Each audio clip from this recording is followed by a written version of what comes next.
2014년도에 국내 모 생명회사가 제작한 620만 명의 마음을 울린 당신에게 남은 시간은 얼마인가요? 라는 캠페인 광고가 있었습니다. 촬영 현장은 병원입니다. 건강검진을 한 대상자들에게 의사가 이렇게 선언합니다. 이런 말 하는 것은 참 힘들지만 당신에게 남은 시간은 9개월 남았습니다. 또한 6개월 남았습니다. 의사의 말이 어이없다는 뜻 반응하는 사람, 뭔가 잘못되었다고 반문하는 사람, 도대체 무엇이 잘못되었는지 물어보는 사람 등등 각각 반응이 다양하게 나왔습니다. 의사는 대상자들에게 건강검진 내용을 잘 살펴보고 다시 얘기하자고 말을 한 다음에 자리를 뜹니다. 사람들이 자기 건강검진 결과서를 펼쳐봅니다. 거기엔 이런 글이 적혀 있었습니다. 많이 놀라셨죠? 앞이 캄캄하셨나요? 당신은 어떻게 시간을 보내고 있나요? 보통 몇 시에 퇴근하시고 하루에 몇 시간 주무시나요? TV는 얼마나 보세요? 친구들과 보내는 시간은 얼마나 되나요? 당신의 인생에서 이 모든 시간들을 빼면 바로 그 시간이 가족과 함께하는 시간이 됩니다. 당신에게 남은 시간은 얼마입니까? 사실 의사가 선고한 남은 시간은 우리들의 남은 인생의 수명을 이야기하는 것이 아니라 남은 인생 가운데 가족과 함께하는 시간을 이야기한 것입니다. 이날 검진을 받은 사람들은 내게 남은 시간, 가족과 함께할 수 있는 시간이 그리 많지 않다는 사실에 충격을 받았습니다. 사랑하는 가족에게, 부모님에게, 자녀에게 못다한 사랑을 고백을 하면서 가족과 함께하는 시간의 소중함에 대해 인터뷰하는 것으로 영상이 끝을 맺습니다. 여러분, 오늘 여러분에게 남은 시간은 얼마나 될 것 같습니까? 많은 사람들이 가정과 가족의 소중함을 이야기합니다. 특별히 오늘 같은 가정의 달, 특별히 어버이 주일이 되면 더욱 그렇습니다. 그런데 막상 살아가는 삶의 모습을 보면 돈 버는 시간, 잠자는 시간, TV 보는 시간, 친구들과 함께하는 시간 등등 다른 데 시간을 쓰느라 정작 사랑하는 가족과 함께하는 시간이 우리의 삶의 우선순위에서 맨 뒤로 밀려나는 것을 보게 되어집니다. 그러면서 이렇게 합니다. 내가 이렇게 애쓰고 수고하는 것은 다 가정과 가족을 위한 것이라고. 나중에 여유가 생기면 그때 더 많은 시간을 함께 할 수 있을 것이라고 이렇게 이야기합니다. 그러나 여러분, 우리의 삶에 가정보다도 소중하고 가족보다도 소중한 사람이 어디에 있겠습니까? 가정이 흔들리면 우리 삶의 모든 것이 다 흔들리고, 가정이 어려워지면 우리 삶의 모든 것이 다 어려워지고, 가정 중에 누군가 가족 한 사람이 고통 가운데 빠지면 가족 모두가 다 정말이지 견디기 어려워지는 것입니다. 그뿐 아닙니다. 우리가 가정에서 힘을 얻지 못하고 인정받지 못하고 가정에서 행복을 누리지 못한다. 그러면 밖에 나가서 하는 일이 손에 잡히지 않을 것이고, 세상에서 성공한다 해도 그 성공이 그 인생을 행복하게 할 수 없는 것입니다. 그만큼 가정이 소중한 것입니다. 그런데도 우리가 가족과 함께하는 시간을 자기 삶의 맨 나중에 두고 살아간다. 만일 그것이 우리 삶의 진실이라면 오늘 이 시간을 통해서 우리의 인생 나에게 남겨진 시간이 얼마나 되는가 되돌아보면서 우리의 삶에서 가정에 대한 생각과 우선순위를 새롭게 할 수 있는 계기가 되어질 수 있기를 소망합니다. 오늘 성경은 우리가 그렇게 해야만 하는 이유를 이렇게 말합니다. 내가 너를 위하여 안식할 곳을 구하여 너를 복되게 하려 하지 않겠느냐. 시어머니인 나오미가 남편을 잃은 룻에게 한 말입니다. 내가 너를 위해서 안식할 곳을 구해주겠다. 이 말을 달리하면 롯의 인생을 복되게 하는 것이 뭐냐? 가정이다. 가정은 우리의 삶의 축복이다. 이런 전제가 깔려진 말씀입니다. 가정을 창조하시는 분은 하나님이십니다. 결혼을 만드신 하나님께서 아담과 하와에게 생육하고 번성하라 말씀하시면서 가장 먼저 만드신 것이 가정입니다. 그리고 너를 위해서 내가 복되게 행복하게 살 수 있도록 이라는 말들처럼 가정을 만드신 하나님의 목적은 우리의 행복입니다. 물론 때로는 우리의 가정이 하나님의 목적하신 바와 같이 우리에게 기쁨과 행복을 주는 게 아니라 고통과 아픔을 주기도 합니다. 때론 가정이 안식할 곳이 아니라 불편한 곳이 되기도 합니다. 그러나 그럼에도 불구하고 하나님은 여전히 우리의 가정을 통해서 우리에게 복을 주시기를 원하시고 우리가 가정 안에서 세상에서 얻을 수 없는 참된 안식을 얻기를 원하시고 그 안에서 행복할 수 있기를 원하시는데 그게 뭔가 하면 바로 안식인 줄 믿으시기를 바랍니다. 안식할 곳이라고 하는 것은 그냥 어디 쉴만한 장소를 뜻하는 말이 아닙니다. 안식이라는 히브리 말은 메누카라는 말인데 이것은 삶의 근거 이런 뜻을 가진 말입니다. 그러니까 안식처인 가정에 평강이 있고 보호가 있고 그 안에 기쁨이 있다. 그러면 가정 안에서의 안식이 우리로 우리 삶의 모든 힘듦과 모든 어려움, 모든 일들을 넉넉히 감당하게 한다. 그것이 우리 인생의 가장 큰 힘이요 능력이요 축복이다. 이런 말씀입니다.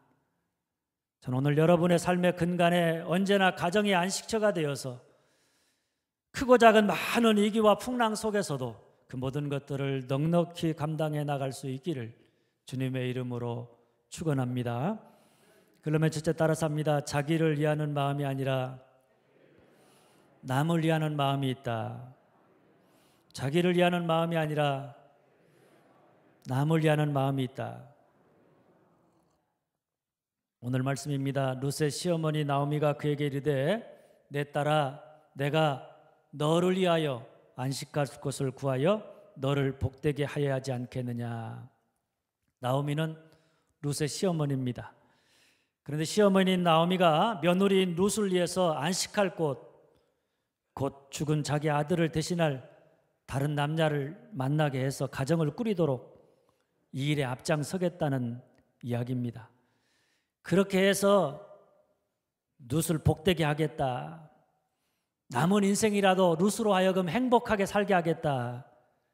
이런 이야기입니다. 그런데 나오미의 마음이 진심인 것은 그들이 베들레헴으로 돌아오기 전 모압 땅에서 남편과 두 아들을 잃었을 때도 나오미는 두 며느리에게 이렇게 말합니다. 너희는 각기 너희 어머니의 집으로 돌아가라. 사실 그 당시 시집간 여인은 시집의 소유물과 같았습니다. 그러니까 나오미가 모압을 떠나서 베들레헴으로 간다 그러면 두 며느리는 두 말 없이 나오미를 따라가야 했습니다. 그런데 한참을 가다가 나오미의 마음에 변화가 일어납니다. 내 욕심과 나 편하자고 며느리들을 붙잡아 두려고 하지 아니하고 모압 여인은 며느리가 앞으로 베들레헴이라는 이방 땅에서 과부로 살아갈 처지를 생각하면서 그들을 베들레헴으로 데려가려고 하지 아니하고 그들의 고향집으로 어머니의 집으로 돌려보내기를 마음먹었던 것입니다. 그런데 시어머니만이 아닙니다.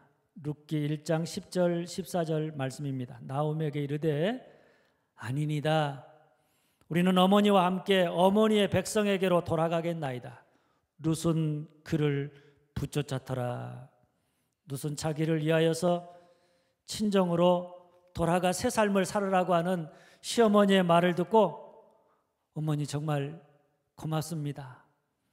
이 은혜 내가 평생 잊지 아니하고 내가 행복하게 살겠습니다. 이렇게 말하고 그냥 떠나간 게 아닙니다. 룻 역시 자신을 생각하기 전에 먼저 시어머니를 생각했습니다. 이방 땅에서 남편과 두 아들을 잃어버리고 홀로 남은 시어머니의 외로움을 알았습니다. 그리고 나오미가 혼자 베들레헴에 가서 겪게 될 어려움을 걱정하고 염려했습니다. 그래서 룻은 결단합니다. 나는 어머니와 끝까지 함께 하겠습니다. 나는 어머니와 끝까지 함께 하겠습니다. 여러분, 가정이 우리가 안식할 처소가 되려면 그 안에 나보다 먼저 남을 위하는 마음, 이타심이 그 가정 안에 중심으로 자리하고 있어야 합니다. 바울은 고린도전서 13장에 사랑을 정의하면서 사랑은 자기의 유익을 구하지 아니한다, 이렇게 정의했습니다. 사실 이 두 사람이 살고 있던 사사시대의 특징은 모두가 제 소견에 옳은 대로 행한다는 것입니다. 쉽게 말하면 지멋대로 산다. 자기가 중심이 되어서 자기 이익을 따라서 자기 욕심을 위해서 자기를 위하여 살아간다, 이런 이야기입니다. 이기적인 세상입니다. 오늘 우리가 사는 시대의 특징이기도 합니다. 그러다 보니 우리가 세상에 살면서 가장 많이 겪게 되는 아픔 중에 하나가 배신입니다. 저 사람만은 그러지 않을 것이다, 이렇게 믿었습니다. 그런데 믿는 도끼에 발등 찍힌다는 속담처럼 믿었던 그 사람도 자기에게 손해가 되면 자기를 이롭게 하고자 언제든지 남에게 책임을 떠넘겨서 해롭게 할 수 있다는 사실을 겪으면서 살아가고 있는 것이 오늘 우리가 살아가는 자기 소견에 옳은 대로 행하는 이기심이 중심이 되어 살아가는 세상의 모습입니다.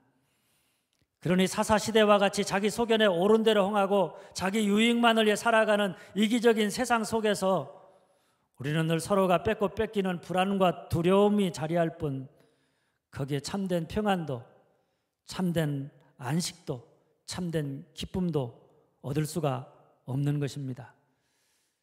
그런데 오늘 나오미와 룻의 가정이 이런 세상 속에서 안식할 처소가 된 이유는 자기의 유익을 구하지 아니하고 자기보다 먼저 상대방을 위하는 이타적인 마음을 가지고 있다는 데 있습니다. 사실 우리가 잘 아는 천국과 지옥에 대한 예화 가운데 어떤 사람이 식사 시간에 천국과 지옥을 방문합니다. 그런데 똑같이 젓가락이 무지무지하게 길다는 특징이 있었습니다. 그런데 지옥에 가보니까 지옥은 그 긴 젓가락을 가지고 자기만 먹으려고 하다가 아무것도 먹지 못하고 그냥 난장판이 되어서 삐짝 말라 있었고, 반대로 천국에서는 긴 젓가락을 사용하고 있었지만은 천국의 사람들은 그 젓가락으로 자기가 아니라 상대방을 먹여주어서 모든 사람이 아주 건강하고 행복해 보였다는 이야기입니다. 그렇습니다. 오늘 우리 가정에서 일어나고 있는 숱한 비극과 고통의 원인은 나만을 위해주기 원하는 남편의 이기심 때문입니다. 자기만을 위해주기 원하는 아내의 이기심 때문입니다. 나만 위해주기를 원하는, 나만을 위해 살기를 원하는 부모의 이기심 때문입니다. 나를 위해달라고 나만 위해주기를 바라는 자식들의 욕심 때문이기도 합니다. 오로지 자기의 유익을 위해서 끊임없이 상대방을 향해서 이것저것을 요구하는 가정 안에서는 우리가 참된 평안도, 참된 안식도 누릴 수가 없다는 사실을 알아야 합니다. 그러니 오늘 우리 가정이 참된 안식처가 되기를 원한다면 나오미와 룻처럼 우리 역시 자기의 유익이 아니라 자기보다 먼저 상대방을 이해하고 위하는 이타적인 마음을 가지고 살아가기를 힘써야 할 줄 믿으시기를 바랍니다. 둘째, 따라서 합니다. 비난이 아니라 국률이 있다. 비난이 아니라 국률이 있다. 누가복음 15장 20절 전반절입니다. 이에 일어나서 아버지께로 돌아가니라. 우리가 잘 아는 탕자 이야기입니다. 탕자가 아버지를 떠나서 허랑방탕하게 자기 멋대로 살다가 결국 모든 것을 다 잃어버리고 밑바닥에 떨어집니다. 그런데 그의 인생의 밑바닥에서 다시 일어나 아버지께로 돌아가기를 결심합니다. 이 자체만 놓고 보면 탕자에게 아버지의 집은 어떤 곳이냐? 안식처입니다. 모든 것을 다 잃어버려도 다시 새롭게 시작할 수 있는 곳. 그저 언제나 내가 돌아가서 내 있는 모습 부끄러운 모습 그대로 나를 용납하고 받아들여주는, 그래서 그 안에서 다시 새 힘을 얻을 수 있는 그런 곳, 바로 안식처가 탕자에게 아버지의 집입니다. 그런데 그 비밀이 뭔가 하면 20절 중반절은 이렇게 말합니다. 아직도 거리가 먼데 아버지가 그를 보고 측은히 여겨 달려가 목을 안고 입을 맞추니. 중요한 말이 측은히 여겼다는 말입니다. 사실 아버지 입장에 생각해 보면 탕자가 어떤 아들입니까? 괘씸하기 짝이 없는 아들입니다. 아버지보다 돈이 더 중요하다고 아버지가 멀쩡히 살아계시는데 자기 유산을 챙겨서 멀리 떠나서 자기 멋대로 살던 배은망덕한 자식입니다. 그런데 그런 그가 타지에서 모든 것을 다 잃어버리고 누더기를 입고 초라한 모습으로 돌아왔을 때 아버지는 그를 책망하거나 비난하지 않았습니다. 내가 그럴 줄 알았다고, 지 맘대로 나를 떠나 살더니 꼴 좋다고, 왜 그랬느냐고, 이유라도 한번 들어보자고, 네가 잘못한 것은 알고는 있느냐고 그를 책망하지 않았습니다. 오늘 말씀해 보면 그냥 그를 측은히 여겨 달려가 목을 안고 입을 맞추었다. 그에게 아무런 비난의 말도 책망의 말도 하지 아니하고 그를 있는 그대로 받아들이고 용납했다, 이런 이야기입니다. 바로 여기에 탕자가 모든 것이 다 무너진 자리에서 집으로 돌아가고자 결심할 수 있었던 이유가 있는 것입니다. 만일 그에게 아버지의 집이 그가 겪었던 세상처럼 이에는 이, 눈에는 눈이다, 잘했을 때는 상급이 주어지고 잘못하면 비난과 심판과 형벌이 있는 그런 곳이었다. 그래서 탕자가 집으로 돌아간다고 할지라도 끊임없이 아버지의 비난과 책망을 들었어야 되고, 아버지 앞에서 내가 다시는 그러지 않겠다고 각서를 쓰고 두고두고 아버지의 뒤끝에 잊을만 하면 다시 보복과 안갚음을 받아야 했다. 그렇다면 탕자에게 아버지의 집 역시 안식처가 아니라 또 다른 고통의 연속에 지나지 않았을 것이고, 그랬다면 탕자가 굳이 집으로 돌아갈 이유도 없었을 것입니다. 그러니 탕자로 하여금 집으로 돌아가게 한 것은 아버지의 집은 내가 연약하고 내가 잘못하고 내가 못난 모습으로 살아가지만 그런 나를 비난하고 책망하는 것이 아니라 그런 나를 긍휼히 여기는 긍휼함이 있었기 때문임을 알아야 합니다. 우리의 가정에 우리의 잘못과 실수에 대한 비난과 책망이 난무하다. 조금만 잘못해도, 조금만 실수를 범해도, 조금만 죄를 범해도 세상처럼 거기에 대해서 비난하고 그리고 우리를 책망하고 거기에 대해서 심판한다. 우리를 측은히 여겨서 달려와 목을 안고 입을 맞추는 긍휼함이 없다. 그러면 그런 가정은 세상과 다를 바 없고 우리에게 참된 안식처가 될 수 없는 줄 아시기를 바랍니다. 고 이민아 목사님의 땅끝의 아이들이라는 간증집에 나오는 이야기입니다. 이민아 씨는 한국의 지성이라 불리워지는 이어령 씨의 딸입니다. 무신론자였던 이어령 씨가 예수 믿게 된 동기가 바로 이 딸 때문이었습니다. 이민아 씨가 대학을 졸업하고 23살에 부모의 반대를 무릅쓰고 시집을 가서 미국으로 이민을 갔습니다. 그런데 그곳에서 결혼 생활이 순탄하지가 않았습니다. 둘 다 유학생으로 그저 먹고 살기도 힘들었고 남편과의 관계도 평탄하지가 않았습니다. 결국 26세 이혼을 합니다. 4살짜리 아이와 함께 그저 이혼녀로 혼자 살게 되었습니다. 이혼하자마자 이민아 씨는 너무 힘들고 지쳐서 아버지와 어머니에게 나 너무나 힘들다고, 나 이혼했다고 이렇게 솔직하게 말하고 싶었지만은 그럴 용기가 나지를 못했습니다. 아이가 10살이 되었을 때 비로소 용기를 내어서 아이를 데리고 집에 방문했다고 합니다. 비행기를 타고 오는 13시간 동안 그녀는 내내 떨면서 왔다고 합니다. 왜냐하면 그녀는 어렸을 때부터 지금까지 자기 아버지가 이어령 씨라고 하는 사실 때문에 아버지의 얼굴에 내가 먹칠해서는 안 된다, 이 생각을 가지고 오랜 세월을 살아왔기 때문입니다. 아버지가 이혼한 딸을 보고 가문에 망신을 시켰다, 아버지 여령의 얼굴에 먹칠을 했다, 이렇게 비난하고 분노할지도 모른다, 그런 마음 때문이었다는 것입니다. 그런데 막상 집에 돌아와 아버지와 어머니를 만나니 달랐습니다. 하루는 엄마가 딸에게 이것저것 물어보면서 속상한 마음에 이렇게 말합니다. 어떡하니? 어떻게 살려고 그러니? 왜 이혼을 했니? 그런데 그 소리를 듣고 있던 아버지가 갑자기 여보, 쟤 너무 말랐는데 밥 좀 먹여, 밥 좀. 이렇게 말씀하시더라는 겁니다. 이민아 씨가 아빠 미안해요, 아빠 창피하게 해서 너무 미안해요 그랬더니 네가 지금 내 걱정하고 있게 생겼냐? 그러시면서 그냥 쉬어라 이렇게 말씀하면서 그곳에서 쉬게 하셨다는 것입니다. 여보, 쟤 너무 말랐어, 밥 좀 먹여, 밥 좀. 애야 그만 가서 쉬어라. 아무것도 묻거나 왜 그랬느냐고 비난하거나 따지지 아니하고 그저 측은히 여기는 마음으로 목을 안고 입을 맞추는 아버지의 모습을 보았다고 합니다. 그리고 그로 말미암아서 피곤하고 지친 몸과 영혼이 쉼을 얻었고 새 힘을 얻게 되었다고 고백했습니다. 여러분, 오늘 우리는 다 부족하고 연약한 사람들입니다. 때로는 부모의 마음을 아프게 하고 내가 원하지 않지만 때로는 부모의 마음에 상처를 주기도 하며 살아가고 사랑하는 가족들에게 아픔과 고통을 주기도 하면서 살아가는 그런 우리들입니다.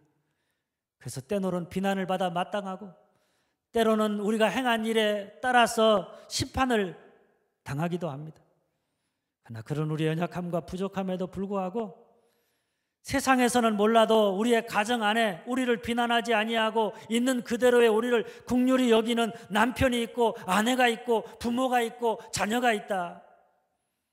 그러면 그것이야말로 이 한 가지만으로도 우리는 축복받은 인생이고 그런 부모와 그런 자녀와 그런 아내와 남편이 있다면 우리는 언제든지 넘어진 자리, 실패한 자리에서 다시 일어설 수 있는 능력이 되는 줄 믿으시기를 바랍니다. 셋째, 따라서 합니다. 모압이 아니라 베들레헴으로 간다. 모압이 아니라 베들레헴으로 간다. 룻기 1장 22절입니다. 나오미가 모압 지방에서 그의 며느리 모압 여인 룻과 함께 베들레헴에 이르렀더라. 나오미와 룻의 가정에 마라 곧 인생의 쓴물로 인한 불안과 고통이 떠나가고 참된 평안과 안식이 찾아온 것은 그들이 모압 땅을 떠나서 어디로 갔습니까? 베들레헴에 이르렀기 때문입니다. 사실 나오미의 가족은 원래 베들레헴에 살던 하나님의 백성의 가족입니다. 그런데 나오미의 가족이 베들레헴을 떠나서 이방 땅 모압에 가게 되는 것은 그 당시 베들레헴에 흉년이 들어서 먹을 것이 없었기 때문입니다. 반면에 모압 땅은 하나님은 믿지 않지만 먹을 것이 풍부하였기 때문입니다. 나오미의 남편인 엘리멜렉의 생각에 베들레헴은 하나님은 있지만 흉년이 들어 먹을 것이 없고 모압 땅에는 하나님은 없지만 먹을 것이 있으니 베들레헴보다 내가 모압 땅에 가면 우리 가정의 행복을 지킬 수 있겠다. 자기 가정의 안정과 평안을 지키는 것은 하나님보다는 빵이 우선이다. 이렇게 믿고 베들레헴을 떠나 모압으로 간 것입니다. 그런데 그곳에서 그들의 삶이 어땠습니까? 어떤 이유인지 모르지만 나오미의 남편이 갑자기 그곳에서 죽었습니다. 남편의 죽음 이후에 두 아들이 모압 여인과 결혼합니다. 그런데 10년쯤 살다가 두 아들 역시 갑자기 죽고 말았습니다. 그야말로 평온하기만 했던 가정이 한순간에 깨어지고 큰 위기를 맞이하게 된 것입니다. 그래서 나오미가 모압 땅에서 모든 것을 다 잃어버리고 빈털터리가 되어서 고향으로 돌아가 자기 인생을 이렇게 고백했습니다. 나를 나오미라 부르지 말고 나를 마라라 부르라. 나를 나오미라 부르지 말고 나를 마라라 부르라. 나오미의 뜻은 기쁨입니다. 마라의 뜻은 쓴물, 고통입니다. 그러니 이 말은 내 인생은 더 이상 기쁨의 인생이 아닙니다. 내 인생은 쓴물, 고통의 연속인 인생입니다. 이런 고백입니다.